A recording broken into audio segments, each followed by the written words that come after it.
Have you ever wondered how, as the subscriber of a particular network service provider, you are able to call subscribers of other service providers on your line? Have you ever wondered how that is made possible? This is because of an arrangement between telecommunications operators known as interconnection. Now imagine what happens when, due to no fault of yours, you have recharged your line, your SIM card is registered, you are a customer of a service provider, but you cannot reach someone a customer of another service provider because of no fault of yours. It's not just going through. This is what happens when there is a disconnection of the existing interconnection agreements between telecommunication operators. Hello there, my name is Victoria Damlola Oche, a graduate of Obafemi Awolowo University and a virtual intern at HARLEM Solicitors. And today, I'll be talking on liabilities arising from the disconnection of interconnectivity between service providers. I'll be speaking particularly from the subscriber's perspective. The Nigerian Communications Act of 2003 has made elaborate provisions in its section 96 to 100 for network providers to be able to interconnect. That is like providing a bridge for subscribers on network A to be able to call subscribers on network B on their same line. This is for convenience and also to break monopoly among service providers. Now, this arrangement is usually agreed upon between the service providers as they are independent companies. And when this arrangement is reached, a charge is established that will be charged upon every call that is terminated from one network to the other as interconnection charge. This interconnection charge agreement is made on when such is to be remitted to the connected parties. Now, when there's a breach in remittance as at when due, one of the things that could result is disconnection of an existing interconnection. Take note that no service provider can unilaterally disconnect an existing interconnection agreement. Approval has to be sought from the NCC first, and that is why the NCC has provided a guideline for granting approval for disconnection of telecommunications operators 2012. And it has also created a regulations on telecommunications network interconnections 2007. All of these legislations, together with the Nigerian Communications Act of 2003, are the body of law that guides and determines what happens during interconnection, grounds for disconnection, and what happens when disconnection takes place. Now, one of the reasons for which this interconnection among service providers can be disconnected is when there is indebtedness, interconnection indebtedness that's falling due and is not being liquidated. In the past few years ago, the Nigerian Communications Commission released a report that stated that billions of naira is being held as interconnection debt. Now, one of the implications of this is that it is capable of crippling the sector, because interconnection is a very crucial part of telecommunications. Now, as a subscriber, you have done all you're supposed to do. You are not a party to the interconnection agreement. All you did was recharge your line, register your SIM, did all you were supposed to do. But you are still not able to terminate a call to a subscriber on another line due to a disconnection of the interconnection. What remedies do you have in law?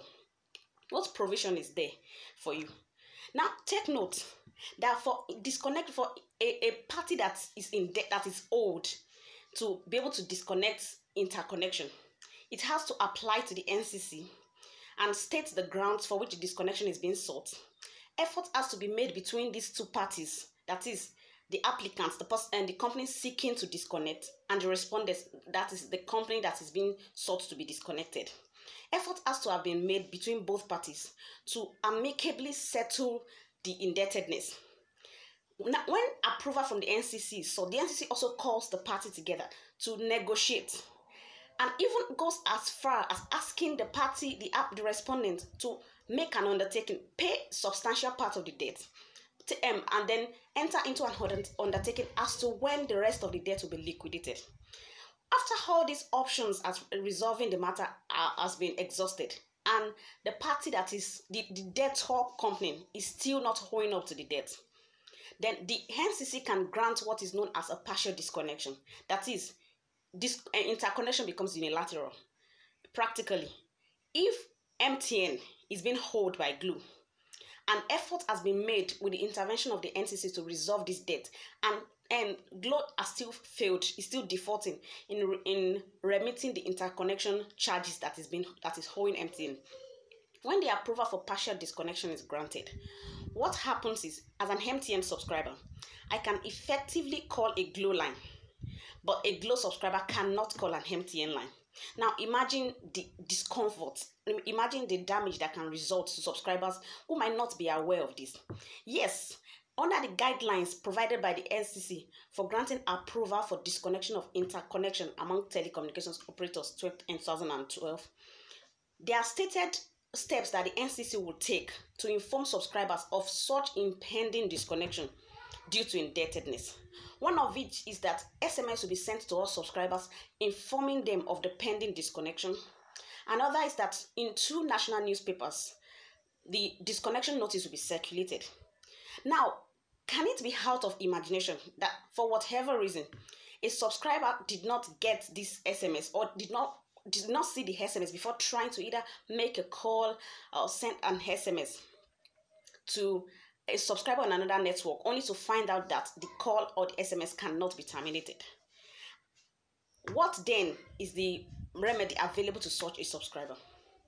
Now, because the NCA Act 2003, has empowered the Federal High Court to be the court of competent jurisdiction on all matters relating to telecommunications.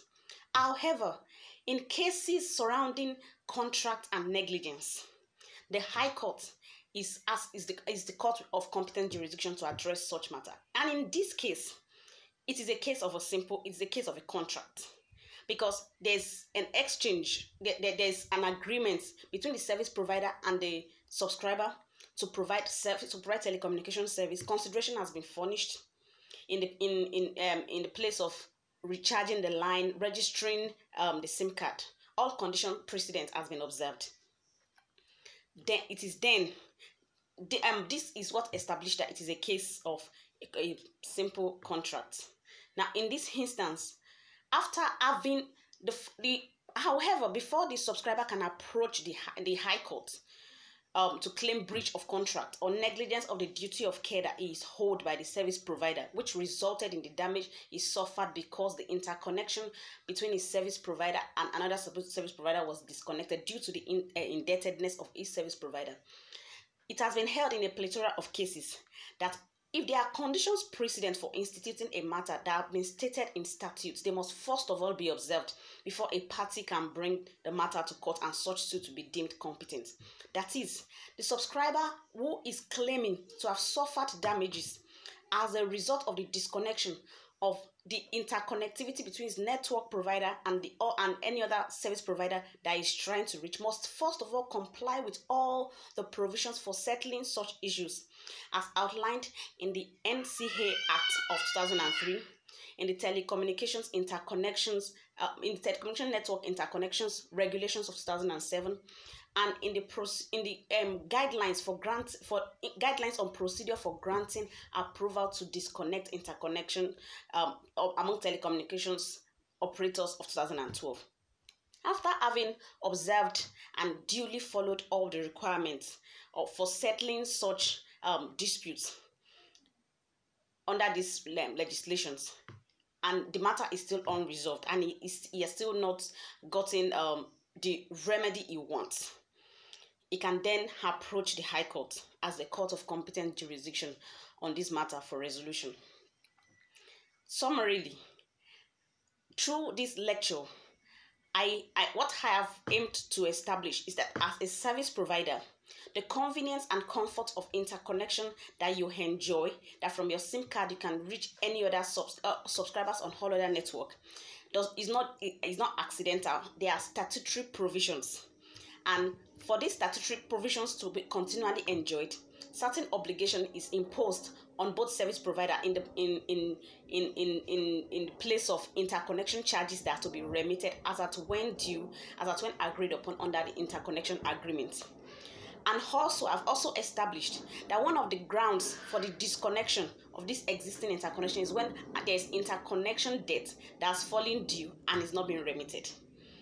And I've also been able to, and I've also briefly established in the course of this video that when all measures stated under statutory provisions to get this the indebtedness to be liquidated as failed, the NCC is empowered by law to grant partial disconnection. That is, interconnectivity becomes unilateral, it becomes a one-way traffic. It doesn't flow both ways anymore.